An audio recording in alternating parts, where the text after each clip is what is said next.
ناظرین، وقفے کے بعد دوبارہ آپ کی خدمت میں حاضر ہیں۔ ہم گفتگو کر رہے تھے الکلیم الطیب، اچھی بات چیت، اچھے جملے اور عمدہ گفتگو کے فائدے کیا ہوتے ہیں۔ دین کی دعوت، تبلیغ اسلام میں اس کی بہت زیادہ اہمیت ہے۔ چاہے آپ تحریر لکھیں، چاہے اپنی زبان سے کوئی گفتگو کریں، آپ کا انداز شائستہ ہونا چاہیے، سلجھا ہوا انداز ہونا چاہیے، اس سے ہر جگہ فائدہ ہوتا ہے۔ آپ نے دیکھا ہوگا تجرباتی طور پر، ایک آدمی فیملی کے اندر اگر اچھی بات چیت کرنے والا ہو، فیملی کے لوگ اس کی قدر کریں گے، اس کی عزت کریں گے، اس کا احترام کریں گے۔ اس کے مقابلے میں ایک دوسرا آدمی جو گالی گلوچ دینے والا ہو، برائیوں کی طرف لگا ہوا ہو، زبان سے کلمہ شر نکل رہا ہو، ایسے آدمی سے سب پناہ مانگتے ہیں۔ اگر وہ فیملی میں کسی سے ملنے کے لیے آئے بھی تو لوگ دروازہ جلدی نہیں کھولتے کہ ایک مصیبت آ گئی، ایک بلا آ گئی، اب گالی گلوچ ہوگا، برائیاں ہوں گی، لڑائی ہوگی، جھگڑا ہوگا، اس سے پناہ مانگتے ہیں لوگ۔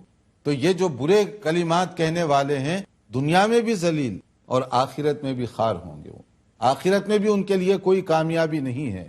تو کلمہ خیر کے اندر قرآن کریم کی تلاوت ہے، دعائیں ہیں، اور اسی طرح دین کی دعوت ہے۔ دین کی دعوت کو اپنا شیوا بنائیے۔ نبی صلی اللہ علیہ وسلم کے اقوال، آپ کی سنت طیبہ، اس کو یاد کیجئے، اس کو دوسروں تک پہنچائیے۔ جیسے نبی صلی اللہ علیہ وسلم نے بشارت دی اس آدمی کے بارے میں جو آپ کے ارشادات گرامی کی قدر کرتا ہے، جو اس کو یاد کرتا ہے، دوسروں تک پہنچاتا ہے۔ نظر اللہ امرأ سمع مقالتی فوعاها واداها كما سمعها۔ مختلف الفاظ اس حدیث کے بیان ہوئے ہیں کہ اللہ تعالیٰ اس آدمی کو تر و تازہ رکھے، یعنی خوشحال رکھے، سرسبز و شاداب رہے وہ دنیا میں بھی اور آخرت میں بھی۔ کس آدمی کو؟ جس نے میری بات سنی، یاد رکھا اور دوسروں تک پہنچایا۔ یعنی اگر کوئی آدمی ایک سنت کی حفاظت کرتا ہے اور دوسروں تک پہنچاتا ہے تو اس کے لیے نبی صلی اللہ علیہ وسلم نے یہ دعا فرمائی ہے۔ اور کوئی شخص ایک حدیث یاد رکھتا ہے اور اس پر عمل کرتا ہے، دوسروں تک پہنچاتا ہے، تو اس کے لیے اتنی بڑی بشارت دی گئی، اتنی بڑی خوشخبری سنائی گئی۔ اور ہم سب کو اس بشارت کی ضرورت، ہم سب کو اس خوشخبری کی ضرورت ہے۔ ہم میں سے کون نہیں چاہتا کہ اللہ تعالیٰ ہماری زندگیوں میں سکون نصیب فرمائے؟ ہم میں سے کون نہیں چاہتا کہ اللہ تعالیٰ ہماری دنیا کی زندگی کامیاب و کامران کرے؟ ہم میں سے کون نہیں چاہتا آخرت میں ہمیں نجات ملے؟ ہم میں کون نہیں چاہتا کہ آخرت میں اللہ تعالیٰ کے پاس جو جنت اور اس کی نعمتیں ہیں اس کے ہم سزاوار بنے، اس کے ہم مستحق بنے؟ ہر آدمی کی خواہش ہے، ہر مومن کی خواہش ہے کہ دنیا میں بھی یہ خیر ملے، آخرت میں بھی یہ نجات ملے۔ اس کے لیے جو ہمیں آسان نسخے بتائے گئے ہیں، جو آسان طریقے بتائے گئے ہیں، اس پر عمل کیجیے۔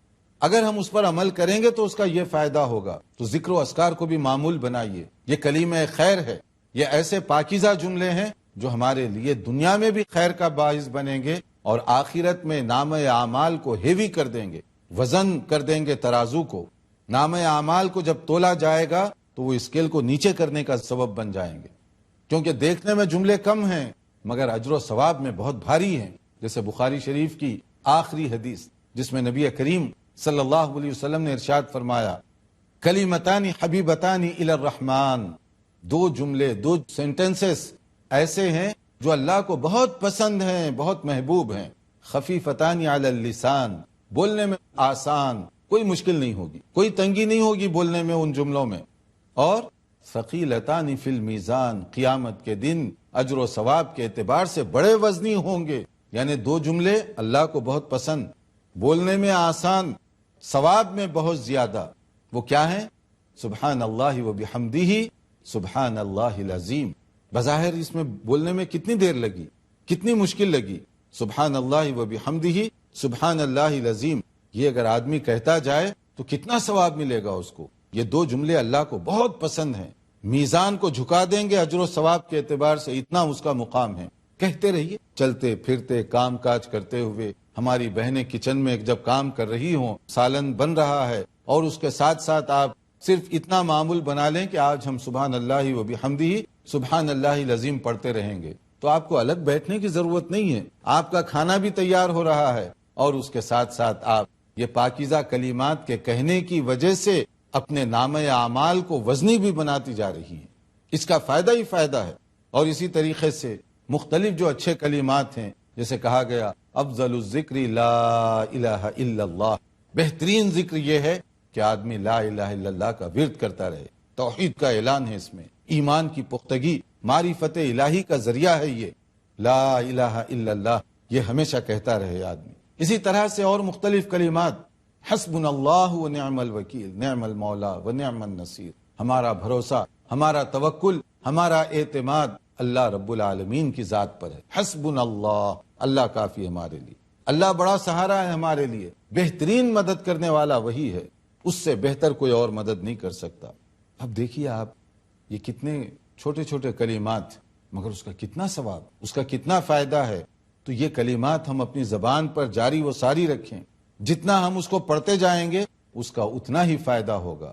اسی طرح سے مسنون جو دعائیں ہیں اس کو بھی یاد کیجیے. مسنون دعاؤں کی بڑی تاثیر ہوتی ہے، اس کی بڑی برکت ہے، کیونکہ نبی کریم صلی اللہ علیہ وسلم کی زبان مبارک سے جو الفاظ سکھائے گئے ہوں، بھلا وہ تاثیر سے، برکت سے خالی ہو سکتے ہیں؟ نہیں ہو سکتے. اس میں تاثیر ہے، اس میں برکت ہے.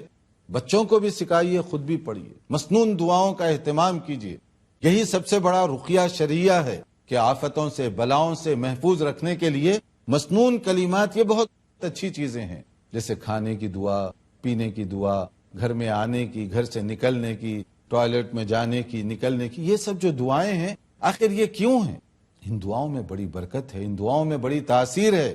ان دعاؤں کی وجہ سے آدمی کا اللہ تعالیٰ کے ساتھ تعلق مضبوط ہوتا ہے کہ آپ دعا کر رہے ہیں، اللہ سے مدد مانگ رہے ہیں، آپ دعا کر رہے ہیں، اللہ کو یاد کر رہے ہیں. تو ایک فائدہ تو اس کا یہ ہوا، اور دوسرا فائدہ اپنے نامہ اعمال کو وزنی بنا رہے ہیں، اور تیسرا فائدہ اس کا یہ ہے کہ بلاؤں سے، آفت اور مصیبت سے اپنے آپ کو بچائے رکھ رہے ہیں.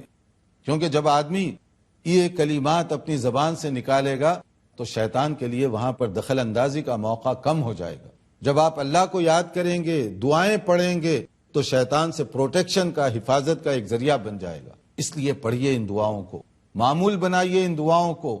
بعض اوقات لوگ جو ہے اس کو سمجھتے ہیں کہ اس کی کوئی اہمیت نہیں ہے، بڑی اہمیت ہے، اس کے بڑے فائدے ہیں. اللہ تعالیٰ جو ہے ایسے آدمی کی حفاظت کا انتظام فرماتے ہیں جو اس طرح کے کلمات اپنی زبان سے نکالتا رہے. اب دیکھیے آیت الکرسی ہے، آیت الکرسی بظاہر بہت بڑی نہیں ہے، مگر اس کا فائدہ اتنا بڑا ہے کہ اگر کوئی آدمی فرض نمازوں کے بعد اس کو پڑھے، شیطان سے پروٹیکشن کا، بچاؤ کا ایک بہت بڑا ذریعہ ہو جائے گا.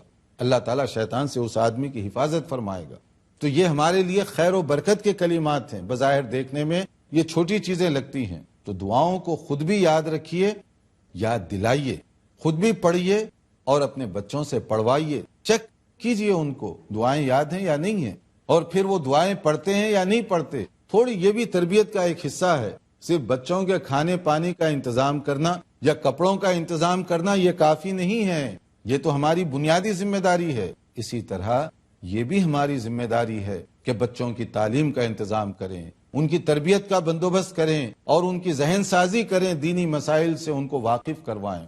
اگر دین سے ہم واقف کروا رہے ہیں تو اس کا معنی یہ ہوا کہ واقعی ہم حق ادا کر رہے ہیں. اپنے بچوں کی یہ ذمہ داری ہے ہم پر کہ وہ دعا پڑھ رہے ہیں، نہیں پڑھ رہے ہیں، ان کو یاد ہے یا نہیں ہے، اس کا مطلب سمجھتے ہیں یا نہیں سمجھتے. وہ ساری چیزوں کو ہم ذہن میں رکھیں، وہ ساری چیزیں ان کو بتانے کی کوشش کریں تاکہ اس کا زیادہ سے زیادہ ہمیں فائدہ ہو، اس کی برکت دیکھنے میں آئے. اور اللہ کا ذکر اگر ہم کریں گے تو اس کا فائدہ کیا ہوگا؟ یہ سارے فائدوں کے علاوہ قرآن مجید میں ایک اور فائدہ بتایا گیا، فَاذْكُرُونِي أَذْكُرْكُمْ وَاشْكُرُوا لِي وَلَا تَكْفُرُونِ. تم اگر مجھے یاد رکھو گے تو میں تمہیں یاد رکھوں گا. کتنی بڑی بات ہے کہ اللہ تعالیٰ ہمیں یاد رکھے. یعنی اللہ کوئی چیز بھولتا نہیں ہے.